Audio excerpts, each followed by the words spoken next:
बेटा last lecture में हमने सेल्फ इंडक्टेंस पढ़ा था, ठीक है।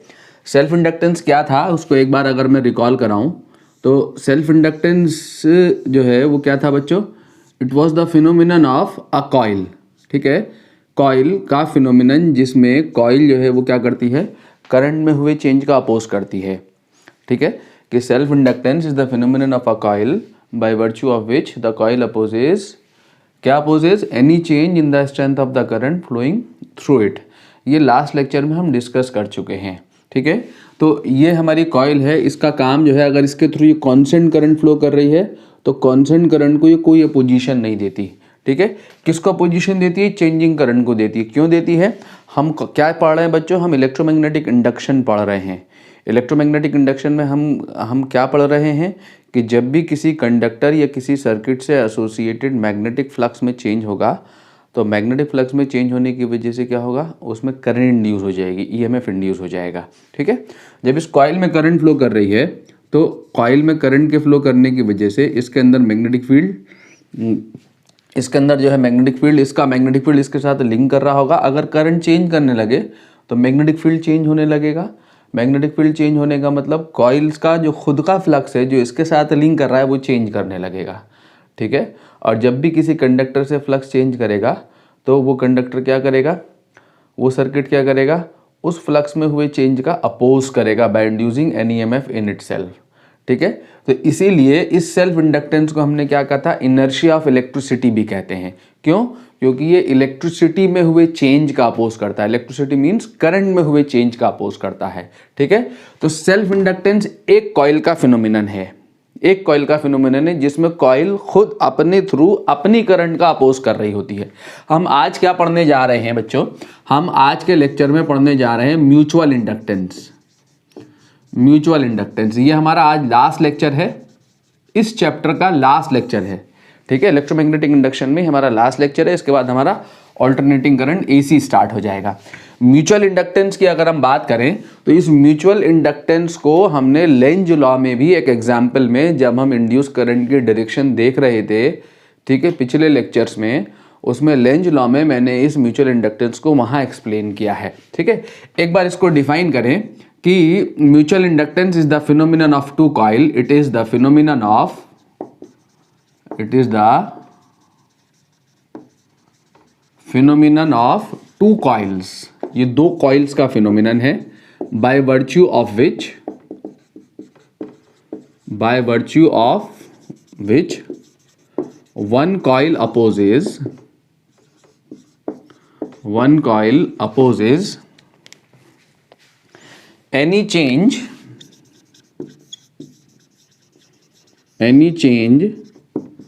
in the strength of current, in the strength of current flowing through the other, flowing through the other by inducing an EMF in itself, by inducing an EMF in itself, ठीक है बच्चों। दो coil का phenomenon है जिसमें एक coil अपने neighbouring का सर्किट में, एक सर्किट अपने नेबरिंग सर्किट में करंट में हुए चेंज का अपोज करता है by inducing an EMF in itself, ठीक है। मान लो सपोज अगर हमारे पास ये कोई कॉइल है, ठीक है, इससे मैंने ये डीसी सोर्स लगाया, डीसी बैटरी यहाँ पे कनेक्ट की, ये की है, और ये नेबरिंग कॉइल है। ये एग्जाम्पल हम याद करें आप, इस सेम एग्जाम्पल को हम लेंज लॉ में भी डिस्कस कर चुके हैं जब हम इंड्यूस करंट की डायरेक्शन की बात कर रहे थे। तो जिससे हम सोर्स कनेक्ट कर रहे होते हैं उस कॉइल को हम क्या कहते हैं, प्राइमरी कॉइल कहते हैं। ये कॉइल जो है प्राइमरी कॉइल है, और ये वाली कॉइल जो है वो कौन सी कॉइल है, सेकेंडरी कॉइल है, ठीक है। अगर मैं इस की को क्लोज करूं तो इसमें करंट फ्लो करेगी प्राइमरी कॉइल में, चूंकि ये कांस्टेंट करंट सप्लाई है तो इस कॉइल में कैसी करंट फ्लो कर रही होगी बच्चों, कांस्टेंट करंट फ्लो कर रही होगी इस डायरेक्शन में, ठीक है, ऐसे कांस्टेंट करंट फ्लो कर रही होगी। और मैंने आपको बताया है कि जब आपको ऐसे कॉइल दी हुई होगी, उसमें करंट फ्लो कर रही होगी, तो आपने ये बार मैग्नेट की तरह बिहेव करेगी, तो आपने पोल्स अगर मार्क करने हैं तो पोल्स कैसे मार्क होंगे कि मैंने आपको लिखाया था कि करंट फ्लो करती है कहाँ से कहाँ, नॉर्थ पोल से साउथ पोल, किससे होते हुए, बैटरी या गैल्वानोमीटर से होते हुए। करंट फ्लो करती है नॉर्थ पोल से साउथ पोल थ्रू गैल्वानोमीटर या बैटरी। तो करंट ऐसे फ्लो कर रही है, तो इसका मतलब ये नॉर्थ पोल है और ये क्या है, मेरा साउथ पोल है। ठीक है, जब ये नॉर्थ पोल है और ये साउथ पोल है, तो यहाँ से ऐसा मैग्नेटिक फील्ड प्रोड्यूस हो रहा होगा। ठीक है, तो इसका फ्लक्स इसके साथ लिंक कर रहा होगा, इसका मैग्नेटिक फील्ड इसके साथ लिंक कर रहा होगा, मींस इस सेकेंडरी कॉइल के साथ फ्लक्स की लिंकेज हो रही होगी। ठीक है, अब चूंकि ये कांस्टेंट करंट सोर्स है, ठीक है, ये इस सर्किट में कांस्टेंट करंट भेज रहा होगा, तो ये जो करंट है थ्रू दिस प्राइमरी कॉइल, ये कैसी करंट होगी, कांस्टेंट करंट होगी। और इस कांस्टेंट करंट की वजह से जो मैग्नेटिक फील्ड प्रोड्यूस होगा वो क्या होगा, कांस्टेंट होगा। ठीक है, तो नेबरिंग कॉइल के साथ जो फ्लक्स एसोसिएट कर रहा है, वो एसोसिएटेड फ्लक्स जो है वो वेरी नहीं कर रहा होगा यहाँ पर। ठीक है, फ्लक्स जो है क्या होगा, कांस्टेंट होगा। ठीक है, जब कांस्टेंट फ्लक्स होगा तो ये सेकेंडरी कॉइल में कोई ईएमएफ इंड्यूस नहीं होगा, किसी तरीके का कोई ईएमएफ इंड्यूस नहीं होगा। ठीक है, सेकेंडरी कॉइल में ईएमएफ इंड्यूस तब होगा, करंट इंड्यूस तब होगी जब इसके साथ फ्लक्स की लिंकेज जो है वो क्या हो, वेरी करे, flux link with this coil जो है वो चेंज करने लगे। ठीक है, और फ्लक्स चेंज कब करेगा, फ्लक्स चेंज तब करेगा जब ये मैग्नेटिक फील्ड चेंजिंग हो। और मैग्नेटिक फील्ड चेंजिंग कब होगा बच्चों, जब ये करंट चेंजिंग होगी। ठीक है, अगर इस सर्किट में करंट चेंज होने लगेगी तो इसका इसके साथ जो फ्लक्स लिंक कर रहा है वो फ्लक्स सेकेंडरी सर्किट में चेंज होने लगेगा, और फ्लक्स के चेंज होने की वजह से ये कॉइल क्या करेगी, अपने थ्रू ये कॉइल क्या करेगी, फ्लक्स के चेंज होने की वजह से इसमें करंट इंड्यूस होगी। ठीक है, वो करंट क्या करेगी, वो करंट जो है उस कॉज का अपोज करेगी जिस वजह से वो प्रोड्यूस हुई है। लेंज लॉ यही कहता है कि the induce current opposes the cause which is responsible for its production. तो सेकेंडरी कॉइल में जो करंट इंड्यूस हो रही है वो किस वजह से इंड्यूस हो रही है, फ्लक्स के चेंज होने की वजह से। और फ्लक्स किस वजह से चेंज हो रहा है, करंट के चेंज होने की वजह से।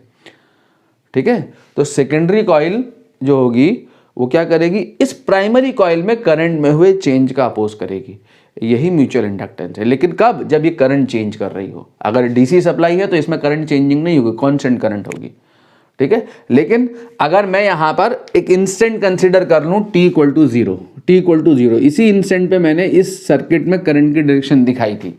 ठीक है, अगर मैं t = 0 इंस्टेंट कंसीडर कर लूं, t = 0 इंस्टेंट का क्या मतलब है, t = 0 इंस्टेंट का मतलब है the moment when just key K is closed.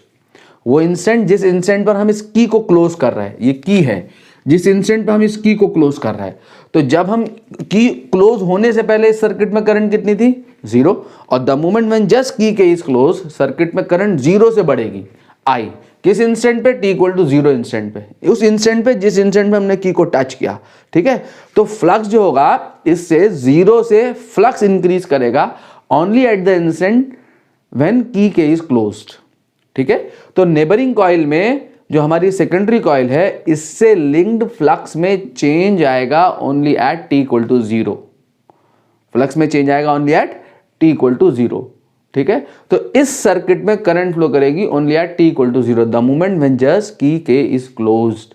ठीक है, कैसे फ्लो करेगी, जैसे ही की क्लोज करोगे फ्लक्स इसकी तरफ को बढ़ के आएगा, जब फ्लक्स इसकी तरफ को आ रहा होगा तो कॉइल क्या करेगी, अपने थ्रू फ्लक्स में हुए इंक्रीज का अपोज करेगी। ठीक है, तो फ्लक्स के इंक्रीज का अपोज कैसे होगा, दूर जाके ये कॉइल जो होगी दूर भागेगी।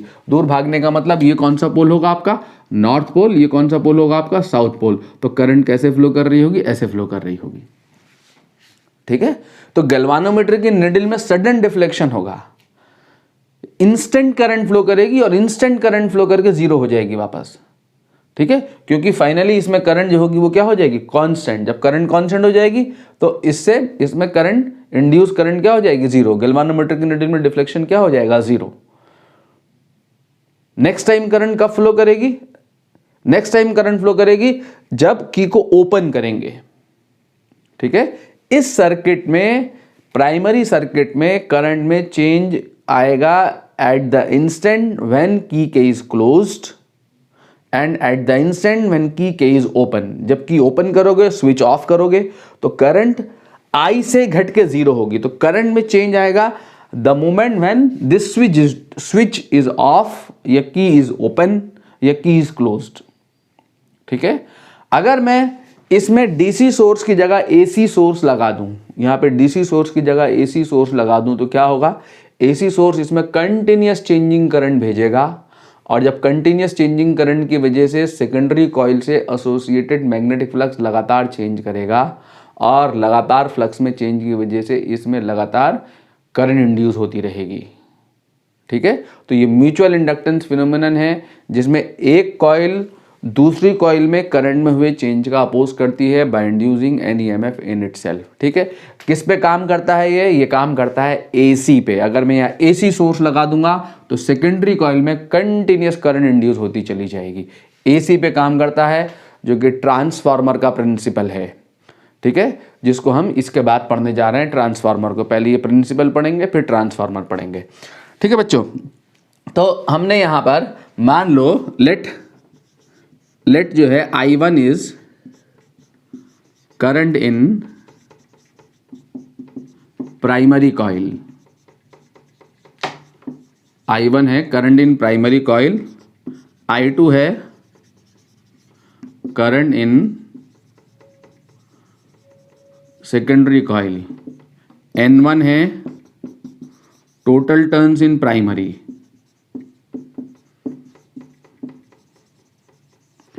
N2 है बच्चों total turns in secondary coils. Secondary coil में टोटल नंबर ऑफ टर्न्स क्या है, N2 है। ठीक है, और phi12 या phi21 is the magnetic flux linked with each turn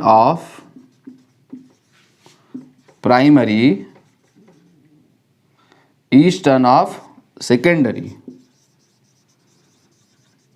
coil due to current in primary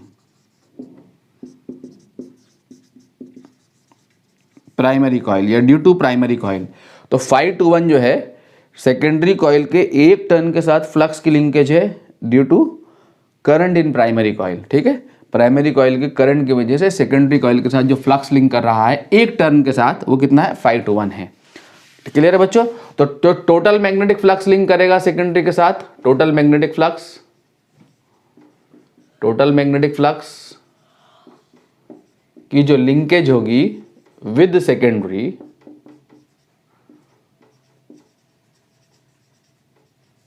secondary coil कितनी होगी बच्चों, N2 इंटू phi21 एक टर्न के साथ फ्लक्स लिंक है, और N2 है total number of turns in secondary coil. ठीक है, ये डायरेक्टली प्रोपोर्शनल होगा, किसके डायरेक्टली प्रोपोर्शनल होगा, करंट इन प्राइमरी कॉइल के I1। सेकेंडरी कॉइल के साथ टोटल जो फ्लक्स की लिंकेज है वो डायरेक्टली प्रोपोर्शनल होगा current in this coil I1 के।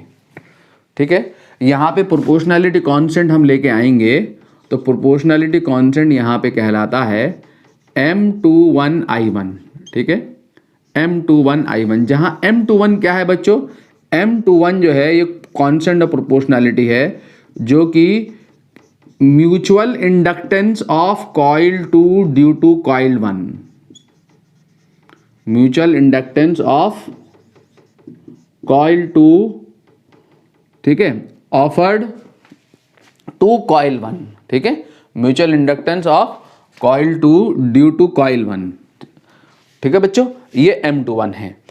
Now according to Faraday second law, अगर हम फैराडे सेकंड लॉ देखें, फैराडे सेकंड लॉ क्या कहता है कि इंड्यूस ईएमएफ जो होगा वो क्या होगा, सेकेंडरी में जो इंड्यूस ईएमएफ होगा वो क्या होगा, minus of d/dt into total change in flux. तो फ्लक्स कितना है यहां से, N2 इंटू phi21। ठीक है, इंड्यूस ईएमएफ इन सेकेंडरी, अगर ये फ्लक्स में चेंज होने लगे तो सेकेंडरी में ईएमएफ इंड्यूस होगा, तो induce EMF in secondary is equal to minus of rate of change of flux. ठीक है, N2 ∅2 का अगर मैं यहाँ रख दूँ तो क्या आएगा, E2 is equal to minus of d upon D t into M21 into I1। ठीक है बच्चों, तो इंड्यूस ईएमएफ इन सेकेंडरी क्या होगा, E2 is equal to minus of M21 into DI1 upon dt। ये सेकेंडरी में इंड्यूस ईएमएफ है जो किस पे डिपेंड करेगा, rate of change of current in primary coil. अगर प्राइमरी कॉइल में करंट कांस्टेंट है, देखो ये एक मैथमेटिकल एक्सप्रेशन में अगर I1 कांस्टेंट है तो कांस्टेंट का डिफरेंशिएशन क्या होता है, 0, तो सेकेंडरी में इंड्यूस ईएमएफ क्या होगा, 0 होगा। ठीक है, तो सेकेंडरी में इंड्यूस ईएमएफ तब होगा जब प्राइमरी कॉइल में करंट I1 जो होगी वो क्या होगी, चेंजिंग होगी। तो ये सेकेंडरी कॉइल प्राइमरी कॉइल में करंट में हुए चेंज का अपोज कर रही है by inducing an EMF in itself. ये नेगेटिव साइन बता रहा है कि इंड्यूस ईएमएफ की डायरेक्शन ऐसी होगी कि वो इस रेट ऑफ करंट में हुए चेंज का, प्राइमरी कॉइल में करंट में हुए चेंज का अपोज करेगी। ठीक है बच्चों, सिमिलरली यही सिचुएशन अगर सेकेंडरी में करंट चेंज होने लगे, अगर सेकेंडरी में करंट चेंज होने लगे, इस सेकेंडरी कॉइल में करंट चेंज होने लगे तो प्राइमरी कॉइल से टोटल एसोसिएटेड फ्लक्स होगा N1 इंटू 512, जहाँ 512 है इसके एक टर्न के साथ associated flux due to current in this secondary, N1 है total number of turns in primary. तो टोटल फ्लक्स की लिंकेज हो गई इस कॉइल के साथ is equal to M12 into I2, इसके इक्वल होगा। ठीक है, तो इंड्यूस ईएमएफ कितना आएगा, इसको जब मैं डिफरेंशिएट करूंगा तो इंड्यूस ईएमएफ आएगा E1 is equal to minus of M12 DI2 upon dt। ये आएगा इंड्यूस ईएमएफ किसके साथ, प्राइमरी के साथ, जहां M12 क्या है, म्यूचुअल इंडक्टेंस ऑफर्ड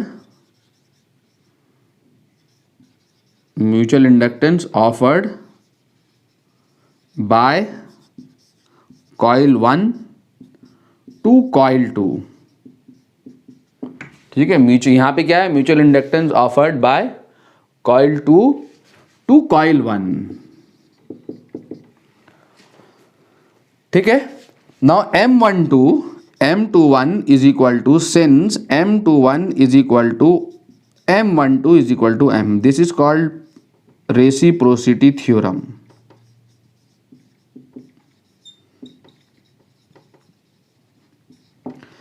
M21 क्या है, mutual inductance offered by this coil to this coil, और M12 क्या है, mutual inductance offered by this coil to this coil. ये दोनों क्या होते हैं, सेम होते हैं, और जिसको किससे डिनोट कर रहे होते हैं, हम M से डिनोट कर रहे होते हैं। अगर मैं इसको M से डिनोट करूं तो हमारे एक्सप्रेशन रिड्यूस होकर क्या बच जाएंगे बच्चों, कि सेकेंडरी कॉइल के साथ जो फ्लक्स की लिंकेज होगी N2 is equal to 521 is equal to क्या हो जाएगा, MI1, ये आ जाएगा। और इंड्यूस ईएमएफ क्या हो जाएगा सेकेंडरी में, E2 is equal to minus of M into DI1 upon dt। Secondary में induce EMF is equal to minus of M into rate of change of current in primary.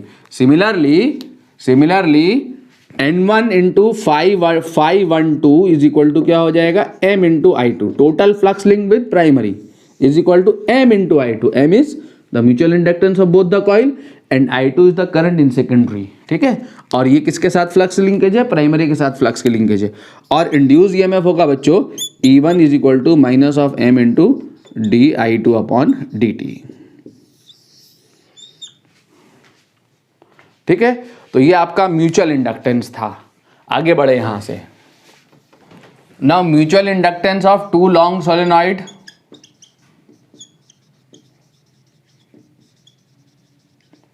Mutual inductance of two long solenoid.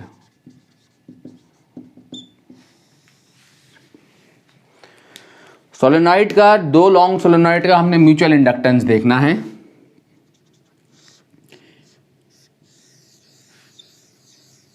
एक ही core के ऊपर, इन दोनों coil को एक ही core के ऊपर, same core के ऊपर बाउंड किया गया है।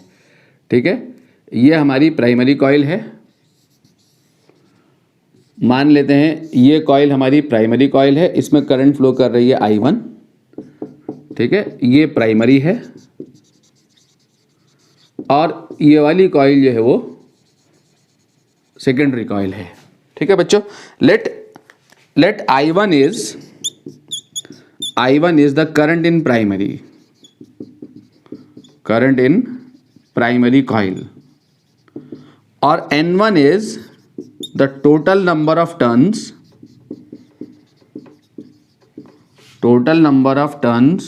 इन प्राइमरी में total number of turns N1 है, N2 है total number of turns in secondary coil, L है बच्चों लेंथ ऑफ बोथ कॉइल्स, दोनों कॉइल की मैंने लेंथ सेम ले ली है।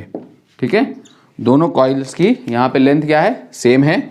And A is area of each turn off both coils, दोनों कॉइल्स के एक टर्न का एरिया A है। तो magnetic field inside primary coil अगर मैं निकालूं, मैग्नेटिक फील्ड इस कॉइल के अंदर अगर मैग्नेटिक फील्ड निकालूं, इसमें जो करंट है इसकी वजह से, तो magnetic field inside primary coil, तो प्राइमरी कॉइल के अंदर जो मैग्नेटिक फील्ड आएगी बच्चों वो क्या आएगी, B1 is equal to mu naught NI, यहाँ N कितना होगा, N1 upon L into I1। ठीक है, ये क्या होता है N, म्यू नॉट NI में स्मॉल n क्या होता है, number of turns per unit length. Primary coil में टोटल नंबर ऑफ टर्न्स हमने कितने लिए, N1 लिए हैं, तो करंट मैग्नेटिक फील्ड कितनी आएगा inside the first solenoid, mu naught N1 upon L into I1। Now magnetic flux link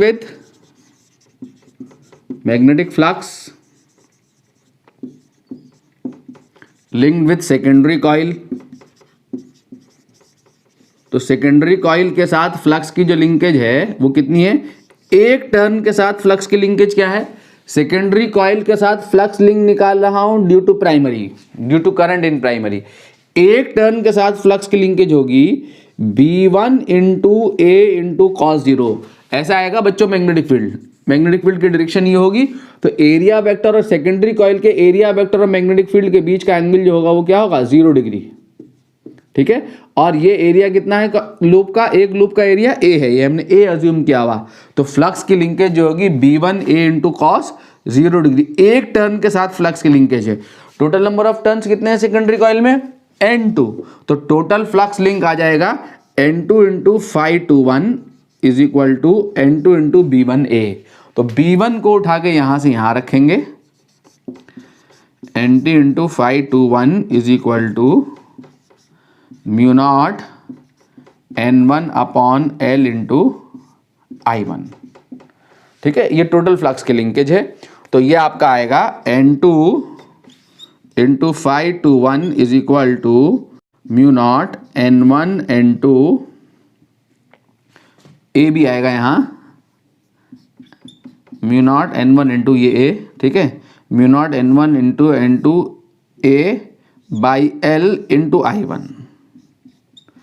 ये है total magnetic flux link with secondary coil. Now compare it with जो अभी हमने म्यूचुअल इंडक्टेंस का जो formula निकाला, compare with N2 into Φ21 into MI1, इससे इसको कंपेयर कर दिया। जब इसको मैं कंपेयर करूंगा तो M जो है कितना आ जाएगा मेरा, mutual inductance of two long solenoid कितना हो जाएगा, M mu naught N1 into A by L, mu naught N1 into A upon L, यानी mutual inductance of both the solenoid किस बात पे डिपेंड कर रहा है, डिपेंड कर रहा है दोनों में टोटल नंबर ऑफ टर्न्स के ऊपर, एरिया ऑफ ईच टर्न के ऊपर एंड लेंथ के ऊपर, लेंथ के इनवर्सली प्रोपोर्शनल है। क्लियर बच्चों, इसको क्या लिख सकते हैं जरा देखें ध्यान से, mu naught N1 upon L into N2 upon L, ये लिख सकते हैं इंटू A। तो नीचे क्या आ गया, एक टर्म एक्स्ट्रा L आ गया एक्स्ट्रा, यहाँ एक L है, यहाँ नीचे 2 L आ गए, तो एक L से मुझे ऊपर भी मल्टीप्लाई करना होगा। ठीक है, तो ये आ जाएगा हमारा म्यूचुअल इंडक्टेंस म्यू नॉट, ये हो गया number of turns per unit length of primary N1, ये हो गया आपका number of turns per unit length of secondary N2, और AL is V is the volume of the coil. ठीक है। If N1 is equal to N2 is equal to N है, दोनों में number of turns per unit length अगर same है तो mutual inductance हो जाएगा both the solenoid mu not N square V, mu naught N square V। ठीक है बच्चों, क्लियर हो गया। तो क्या करना है म्यूचुअल इंडक्टेंस निकालने के लिए, सबसे पहले हमने प्राइमरी सर्किट की वजह से, प्राइमरी कॉइल की वजह से मैग्नेटिक फील्ड निकालेंगे। ठीक है, मैग्नेटिक फील्ड निकालने के बाद सेकेंडरी से टोटल एसोसिएटेड मैग्नेटिक फ्लक्स निकालेंगे और उसे total flux is equal to MI से कंपेयर कर देंगे, म्यूचुअल इंडक्टेंस निकल आएगा। सारे सिचुएशन में यही करना है। आपको किसी और सिचुएशन में म्यूचुअल इंडक्टेंस निकालने के लिए कह रहा होगा, वहां भी यही करेंगे। Unit of M, unit of mutual inductance. तो M की अगर हम यूनिट देखें तो हमने अभी क्या देखा कि टोटल मैग्नेटिक फ्लक्स की जो लिंकेज थी सेकेंडरी से वो कितनी थी, MI थी। तो म्यूचुअल इंडक्टेंस की पहली यूनिट क्या हो जाएगी, इसकी यूनिट वेबर और इसकी यूनिट एम्पियर, तो वेबर अपॉन एम्पियर। ठीक है, और क्या देखा हमने फैराडे सेकंड लॉ से, E2 is equal to minus of M into DI/dt। ठीक है, तो ये क्या हो गया, वोल्ट, ये आपका आ गया वोल्ट, dt को उधर लेके गए सेकेंड, अपॉन DI को नीचे लेके आए एम्पियर। तो ये भी यूनिट है म्यूचुअल इंडक्टेंस की। सेल्फ इंडक्टेंस और म्यूचुअल इंडक्टेंस दोनों की यूनिट सेम है, यही यूनिट्स हमारी सेल्फ इंडक्टेंस के लिए थी। तो वेबर पर ampere, volt into second upon ampere. और सेल्फ इंडक्टेंस के लिए हमने एनर्जी का फॉर्मूला ड्राइव किया था, याद करो, U is equal to half LI square, ये हम ड्राइव कर चुके हैं फॉर्मूला। ठीक है, तो यहां से हमारा L जो है वो कितना आ जाएगा, L आ जाएगा हमारे पास joule upon ampere square, joule upon ampere square. ठीक है, और इसको क्या कहते हैं, हेनरी, HENRY, कैपिटल H से डिनोट करते हैं। तो ये 4 यूनिट है म्यूचुअल इंडक्टेंस की आपके सामने। ठीक है, जो वेबर पर ampere, volt into second upon ampere, joule पर एम्पियर स्क्वायर एंड हेनरी। ठीक है बच्चों, आगे बढ़ते हैं। नेक्स्ट है बच्चों हमारा coefficient of coupling, coefficient of coupling.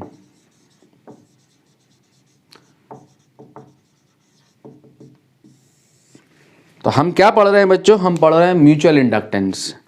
दो कॉइल का जो म्यूचुअल इंडक्टेंस है, जो कॉइल्स एक दूसरे को म्यूचुअल इंडक्टेंस ऑफर कर रही हैं, वो किस बात के ऊपर डिपेंड करता है, वो इस बात के ऊपर डिपेंड करता है कि हम दोनों कॉइल को कैसे कपल कर रहे हैं। दोनों कॉइल्स की कपलिंग के ऊपर डिपेंड करता है म्यूचुअल इंडक्टेंस। अगर सपोज पहली सिचुएशन में मैंने कॉइल को ऐसे कपल किया हुआ कि एक ही कोर के ऊपर दोनों कॉइल्स को वाउंड किया हुआ है, सेम कोर के ऊपर दोनों कॉइल को वाउंड किया हुआ, इस कोफिशिएंट ऑफ कपलिंग को पहली बात आप सुन लें, हम K से डिनोट करते हैं। ठीक है, तो एक ही कोर के ऊपर दोनों कॉइल को वाउंड किया हुआ, तो क्या होगा कि एक का फ्लक्स प्राइमरी का फ्लक्स सेकेंडरी के साथ कंप्लीटली लिंक कर रहा होगा। तो इसको हम क्या कहेंगे, इसको हम कहेंगे टाइट कपलिंग। हम ये कहेंगे कि यहाँ पे जो कपलिंग है वो क्या है, टाइट है। अगर कपलिंग टाइट है तो कपलिंग कोफिशिएंट ऑफ कपलिंग की वैल्यू जो होगी वो क्या होगी, 1। ठीक है, और अगर मान लो ऐसी सिचुएशन है, अगर आपके सामने ऐसी सिचुएशन है कि कॉइल को अगर हमने ऐसे कपल किया हुआ है तो यहाँ कुछ फ्लक्स के लॉसेस हो रहे होंगे, कुछ मैग्नेटिक फ्लक्स के लॉसेस हो रहे होंगे, मैग्नेटिक फ्लक्स की लीकेज हो रही होगी। इसका 100% फ्लक्स इसके साथ लिंक नहीं करेगा। तो यहाँ पे सेकेंडरी जो फिगर है हमारा, ये जो है कौन सा केस है, लूज कपलिंग का केस है। ठीक है, यहाँ पे कपलिंग जो है वो क्या है, लूज है। तो कोफिशिएंट ऑफ कपलिंग की वैल्यू जो होगी वो क्या होगी, यहाँ <<1। कैसे निकालते हैं कोफिशिएंट ऑफ कपलिंग, पहले देख ले जरा। Magnetic flux in secondary, magnetic flux in secondary upon magnetic flux in primary, इसका रेशियो जो है वो कोफिशिएंट ऑफ कपलिंग कहलाता है बच्चों। अगर प्राइमरी का कंप्लीट फ्लक्स सेकेंडरी के साथ लिंक कर रहा है तो कोफिशिएंट ऑफ कपलिंग की वैल्यू कितनी है, 1। और प्राइमरी का complete flux, in that case इसको हम टाइट कपलिंग कहेंगे। और अगर प्राइमरी का कंप्लीट फ्लक्स सेकेंडरी के साथ लिंक नहीं कर रहा है, in that case coefficient of coupling की वैल्यू क्या होगी, लेस देन 1। तब ये क्या कहलाएगी, लूज कपलिंग कहलाएगी। ठीक है, इस सिचुएशन में कुछ फ्लक्स की लीकेज हो रही होगी। ठीक है, ये सेकंड सिचुएशन है। और थर्ड सिचुएशन हमारे पास ये है, ये भी लूज कपलिंग का केस है बच्चों। तो अगर हम यहाँ पे म्यूचुअल इंडक्टेंस की बात करें तो म्यूचुअल इंडक्टेंस हमें कहाँ पे ज़्यादा है, ये भी लेस देन 1 होगा यहाँ पे कोएफिशिएंट ऑफ कपलिंग। अगर ये हमारा सेकंड फिगर है और ये हमारा थर्ड है फिगर, ठीक है, तो सबसे ज़्यादा म्यूचुअल इंडक्टेंस जो होगा वो हमारे किस केस में मिलेगा, फर्स्ट केस में मिलेगा। फिर कहाँ मिलेगा, सेकंड केस में मिलेगा। फिर सबसे कम जो होगा वो किस में होगा, हमारा थर्ड केस में होगा। ठीक है, जैसे आईआईटी एडवांस में एक क्वेश्चन आया था, एक क्वेश्चन है आईआईटी एडवांस का कि उसने 2 सर्कुलर कॉइल दी थी, एक कॉइल ये प्राइमरी कॉइल और उसके ऊपर एक छोटी सी कॉइल रखी थी। ठीक है, ये पहला फिगर था और दूसरी कॉइल ये थी, इसके बगल में ये कॉइल रखी हुई थी, ये सेकंड सिचुएशन थी। और थर्ड सिचुएशन ये थी, ये कॉइल और ये कॉइल, और इन तीनों के म्यूचुअल इंडक्टेंस को उसने ABCD ऑप्शंस में कंपेयर करवाया था। तो अगर मैं देखूं, मान लो अगर इसमें करंट फ्लो कर रही है, ये प्राइमरी कॉइल है, तो कॉइल के सर्कुलर कॉइल से मैग्नेटिक फील्ड लाइंस ऐसे प्रोड्यूस होती हैं। ठीक है, यहाँ पे ऐसे मैग्नेटिक फील्ड लाइंस पास करेंगी, इससे मैग्नेटिक फील्ड लाइंस ऐसे पास करेंगी, इस पे मैग्नेटिक फील्ड लाइंस जो होंगी क्या होंगी, टेंजेंशियल होंगी। तो मैक्सिमम फ्लक्स की लिंकेज किसके साथ होगी, इस सिचुएशन में होगी। ठीक है, तो यहाँ पर म्यूचुअल इंडक्टेंस सबसे ज्यादा है, सबसे कम कहाँ पर है, फिर यहाँ पर है सेकंड नंबर में, और सबसे कम जो है, क्योंकि यहाँ टेंजेंशियल है मैग्नेटिक लाइंस, सबसे कम मैग्नेटिक फ्लक्स जो है कहाँ लिंक कर रहा है, थर्ड में। तो थर्ड के केस में म्यूचुअल इंडक्टेंस क्या है, सबसे कम है। ठीक है, ये आपका आईआईटी एडवांस में क्वेश्चन आया था। तो किस पे डिपेंड करता है, कोएफिशिएंट ऑफ कपलिंग के ऊपर डिपेंड करता है म्यूचुअल इंडक्टेंस की वैल्यू, कि हमने कॉइल को कैसे कपल किया हुआ है।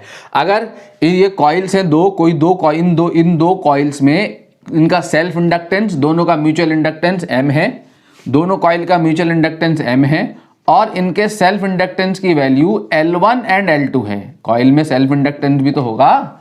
ठीक है, जब इसमें करंट में चेंज आ रहा है तो ये कॉइल खुद अपनी करंट में हुए चेंज का अपोज करेगी, सेल्फ इंडक्टेंस भी काम करेगा इस कॉइल का, और इन दोनों कॉइल का म्यूचुअल इंडक्टेंस भी काम कर रहा होगा। ठीक है, तो यहां से K जो है वो कितना होता है बच्चों, K होता है आपका M upon under root L1 L2। ये कोएफिशिएंट ऑफ कपलिंग का फॉर्मूला है, यानी M जो है वो कितना आता है, K अंडररूट L1 L2। ऐसे आप कोएफिशिएंट ऑफ कपलिंग फाइंड कर सकते हैं। ठीक है, जहां K क्या है, K क्या है फॉर टाइट कपलिंग 1। अगर टाइट कपलिंग का केस होगा तो K की वैल्यू 1 होगी, M तब आपका अंडररूट L1 L2 हो जाएगा। ठीक है, एक क्वेश्चन देखते हैं इसके ऊपर, कोएफिशिएंट ऑफ कपलिंग के ऊपर। देखो बच्चों, ये क्वेश्चन है आपके सामने, क्या कह रहा है देखें क्वेश्चन में क्या लिखा है कि 2 coils A of 12,500 turns and B of 16,000 turns lie in a parallel plane so that 60% of the flux produced in A links with B। ठीक है, A में कितने टन दिए हुए 12,500, B में कितने दिए हुए 1600 टन दिए हुए। कह रहा A का 60% फ्लक्स किसके साथ लिंक कर रहा है, B के साथ लिंक कर रहा है। It is found that a current of 5 ampere in A में कितनी करंट है, 5 ampere in A produces a flux of 0.6 milli weber, while the same current in B produces a flux of 0.8 milli weber. A और B में same current है 5 ampere की, A में flux कितना produce हो रहा है 0.6 मिली वेबर, B में कितना प्रोड्यूस हो रहा है 0.8 मिली वेबर। क्या फाइंड करना है, calculate mutual inductance and coefficient of coupling. ठीक है, तो mutual inductance and coefficient of coupling find करने के लिए हम यहाँ पर कॉइल A का सेल्फ इंडक्टेंस निकाल सकते हैं। कैसे निकाल सकते हैं कॉइल A का self inductance, phi is equal to L I, मैंने बताया था। फाई क्या था, टोटल फ्लक्स लिंक्ड। तो टोटल फ्लक्स की जो लिंकेज है ए के साथ वो कितनी है, N A into phi A upon current in this coil I. ठीक है, phi is equal to L I लगाऊंगा ना, L is equal to total flux upon current. ठीक है, तो L A is equal to यहां से कितना आएगा, यहां से आपका एल ए निकल के आ जाएगा। अगर आप एल ए कैलकुलेट करेंगे, टोटल नंबर ऑफ टर्न्स कितने हैं इसमें, प्राइम एक कॉइल ए में 12,500, और कितना फ्लक्स लिंक कर रहा है, कितने एम्पेयर की करंट, 5 एम्पेयर की करंट कितना फ्लक्स प्रोड्यूस कर रही है in coil A, 5 ampere in A produces a flux of 0.6 milli weber. 0.6 milli weber करोगे तो 0.6 इंटू 10⁻⁻3, ठीक है। तो यहां से ए का सेल्फ इंडक्टेंस निकल के आ जाएगा, ठीक है। तो ये ए का सेल्फ इंडक्टेंस निकल के आएगा आपका 0.15 हेनरी। ये आपका निकल के आया किसका सेल्फ इंडक्टेंस, ए के लिए सेल्फ इंडक्टेंस निकल के आया 0.15 हेनरी जब आप इसको सॉल्व करोगे। सिमिलरली बी के लिए आप निकालेंगे तो बी के लिए सेल्फ इंडक्टेंस होगा total flux linked with secondary number of turns in B into flux linkage in B into current in B, ठीक है। करंट इन बी कितनी है, same current 5 ampere, number of turns कितने हैं B में 16,000, number of turn 16,000 है, और 5 ampere current कितना प्रोड्यूस कर रही है फ्लक्स 0.8 मिली वेबर। तो 0.8 मिली वेबर करोगे इंटू 10⁻⁻3 जब यहां करोगे तो ये आपका निकल आएगा 0.26 हेनरी। तो आपको ए का सेल्फ इंडक्टेंस पता लग गया, बी का सेल्फ इंडक्टेंस पता लग गया। हमने क्या फाइंड करना है, म्यूचुअल इंडक्टेंस फाइंड करना है। तो म्यूचुअल इंडक्टेंस निकाल सकते हैं। म्यूचुअल इंडक्टेंस क्या होगा, म्यूचुअल इंडक्टेंस देखो, म्यूचुअल इंडक्टेंस आपको दिया हुआ है, क्या दिया हुआ है कि सेकेंडरी के साथ B produces a flux of, यहां पे ये दिया हुआ है कि थ्रू कॉइल्स ए ऑफ इतना turns and B of 16,000 turns lie in a parallel plane so that 60% of the flux produce in A links with B, ठीक है। ए का 60% फ्लक्स लिंक कर रहा है किसके साथ, बी के साथ। तो सेकेंडरी में जो इंड्यूस ईएमएफ होगा टोटल जो फ्लक्स लिंक कर रहा होगा बी कॉइल के साथ, B total number of turns in B into 0.6 of phi A का 60% करोगे 60/100 तो 0.6 आएगा। 0.6 times of total flux of A link कर रहा है किसके साथ, सेकेंडरी कॉइल के साथ, ठीक है। तो N B 0.65 A upon N A current in primary upon I A current in primary, ठीक है। ए में करंट, ए और बी दो कॉइल्स हैं, नेबरिंग कॉइल्स हैं, पैरेलल प्लेन में रखी हुई। ये कॉइल ए है, कॉइल बी है। इसमें जो करंट फ्लो कर रही है 5 एम्पियर की, और ए का 60% फ्लक्स इसके साथ लिंक कर रहा है, ठीक है, बी के साथ।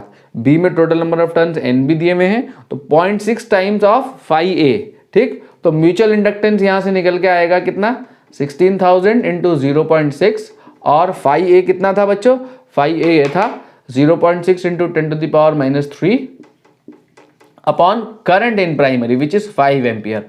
तो आपका म्यूचुअल इंडक्टेंस निकल के आएगा, यहां से आपके म्यूचुअल इंडक्टेंस आ रहा है मेरे पास 1.15 हेनरी। जब आप इसे सॉल्व करोगे तो ये म्यूचुअल इंडक्टेंस निकल के आएगा। तो अब आपके पास म्यूचुअल इंडक्टेंस है और दोनों कॉइल के सेल्फ इंडक्टेंस है। तो इस डेटा से आप कोफिशिएंट ऑफ कपलिंग फाइंड कर सकते हैं इजीली। तो कोफिशिएंट ऑफ कपलिंग आपका हो जाएगा, coefficient of coupling K is equal to M upon under root LA into LB, ठीक है। तो M 1.15 upon under root LA is 0.15 into 0.26। तो ये आपका आएगा, कोफिशिएंट ऑफ कपलिंग की वैल्यू आएगी 0.586। 0.586 is the coefficient of coupling of both the coils, ठीक है। तो म्यूचुअल इंडक्टेंस 1.15 हेनरी है और कोफिशिएंट ऑफ कपलिंग की वैल्यू 0.586 है, ठीक है बच्चों। आगे बढ़ते हैं। नाउ बच्चों, combination of inductors, combination of inductors. तो कॉम्बिनेशन ऑफ इंडक्टर्स में इंडक्टर्स इन सीरीज,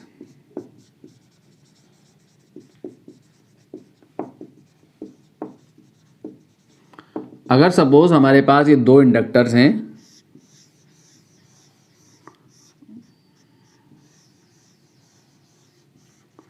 इसका सेल्फ इंडक्टेंस L1 है, इसका सेल्फ इंडक्टेंस L2 है, ये दो इंडक्टर सीरीज में हैं, ठीक है।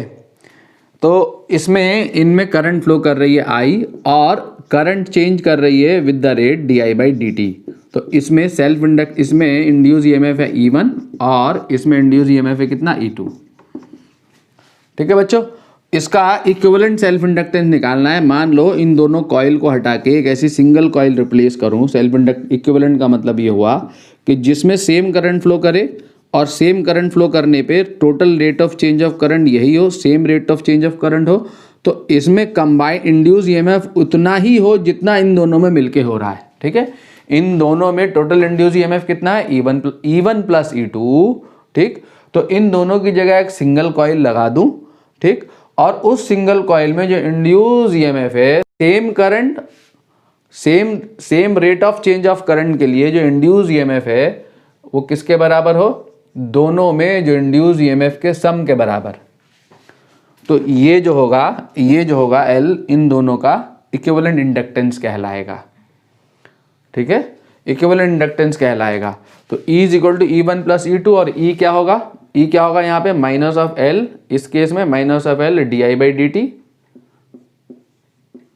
यहाँ पे क्या होगा, इसमें क्या होगा minus of L1 into di/dt और इसमें क्या होगा minus of L2 into di/dt।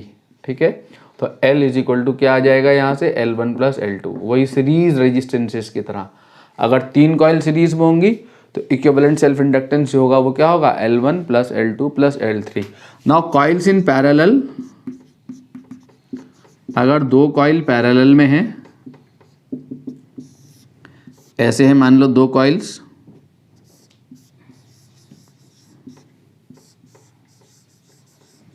ये 2 कॉइल्स हैं पैरेलल में, ये L1 है और ये L2 सेल्फ इंडक्टेंस है। तो यहाँ से करंट I आके 2 जगह डिवाइड होगी, यहाँ पे करंट जाएगी I1, यहाँ पे करंट जाएगी I2। इसमें मान लो इंड्यूस ईएमएफ E1 है और इसमें इंड्यूस ईएमएफ E2 है। तो E1 is equal to E2, ये दोनों ईएमएफ सेम होंगे बिकॉज दोनों कॉइल पैरेलल में हैं। तो इक्विवेलेंट इंडक्टेंस निकालने का क्या मतलब, इन दोनों कॉइल की इक्विवेलेंट कॉइल को रिप्लेस करना है मैंने। तो इक्विवेलेंट कॉइल का मतलब ये है कि इन दोनों कॉइल को हटाकर मैं एक ऐसी सिंगल कॉइल लगाऊं, सच दैट कि उसका सेल्फ इंडक्टेंस इतना सेल्फ इंडक्टेंस हो कि जब इस कॉइल में उतनी ही करंट फ्लो करे जितनी इन दोनों में फ्लो कर रही है। इन दोनों में कितनी करंट फ्लो कर रही है, ये फ्लो कर रही है I। ठीक है, इतनी करंट फ्लो करने पे यहाँ पे जो इंड्यूस ईएमएफ है उतना ही आए जितना कि इन दोनों कॉइल पे आ रहा है। इन दोनों कॉइल पे इंड्यूस ईएमएफ कितना आ रहा है, E1 और E2, और ये E1 E2 आपस में क्या है, इक्वल हैं। ये E1 is equal to E2 is equal to E, ये सब इक्वल हैं। E1 is equal to E2 is equal to, because ये दोनों कॉइल किस में है, पैरेलल में है। ठीक है, तो इन दोनों की जगह एक सिंगल कॉइल लगाऊं, एक सिंगल सेल्फ इंडक्टेंस लगाऊं और उसमें इतनी ही करंट फ्लो करे जितनी इन दोनों कॉइल से पास कर रही है। ठीक है, और सेम करंट इस सिंगल कॉइल में वही सेम अमाउंट ऑफ ईएमएफ को इंड्यूस करे। तो ये जो होगी इन दोनों की क्या कहलाएगी, इक्विवेलेंट कहलाएगी। ठीक है, तो मैंने इक्विवेलेंट इंड्यूस ईएमएफ निकालना है L। तो L निकालने के लिए जरा देखो ध्यान से, E1 को क्या लिख सकता हूँ मैं यहाँ से, E1 को minus of L1 into di/dt। ठीक है, और E2 को क्या लिख सकता हूँ, minus of L2 into di/dt। और इस E को क्या लिख सकते हैं हम, इस E को लिख सकते हैं माइनस ऑफ L di/dt। ठीक है, माइनस ऑफ L di/dt। ठीक है, इसको मैं अज्यूम कर लेता हूं, इस सब को मैं अज्यूम कर लेता हूं K। इसको मैंने अज्यूम कर लिया K, अज्यूम कर लिया इसको K। ठीक है, जब इसको K अज्यूम किया तो di/dt जो होगा वो किसके इक्वल होगा, जरा देखो तो सही, K/-K/L1। ठीक है, सिमिलरली di/dt किसके इक्वल होगा, क्योंकि तीनों इक्वल है तो मान लिया मैंने कांस्टेंट वैल्यू K के इक्वल है। di/dt किसके इक्वल होगा, -K/L2 के। ठीक है, और di/dt किसके इक्वल होगा बच्चों, देखो तो सही, -K/L के, -K/L के। नाउ ये करंट आके यहाँ 2 जगह बटी है, I is equal to I1 plus I2 है। Now since I is equal to क्या, I1 प्लस I2, ठीक। तो यहाँ से इसको मैं डिफ्रेंशिएट कर दूँ तो di upon D T is equal to क्या होगा, di1 upon D T plus di2 upon D T, ठीक है। तो यहाँ से ये वैल्यू और ये वैल्यू उठा के यहाँ पुट कर दूँ तो di अपॉन डी टी क्या है, माइनस के बाई एल है, di1 बाई डी टी क्या है, माइनस के बाई एल वन है, और di2 बाई डी टी क्या है, माइनस के बाई एल टू है, माइनस के बाई एल टू है।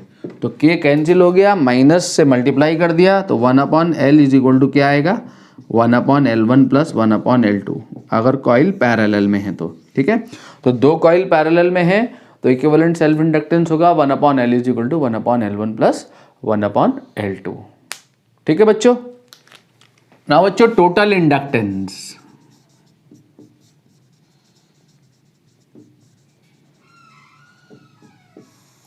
टोटल इंडक्टेंस में फ्लक्सेस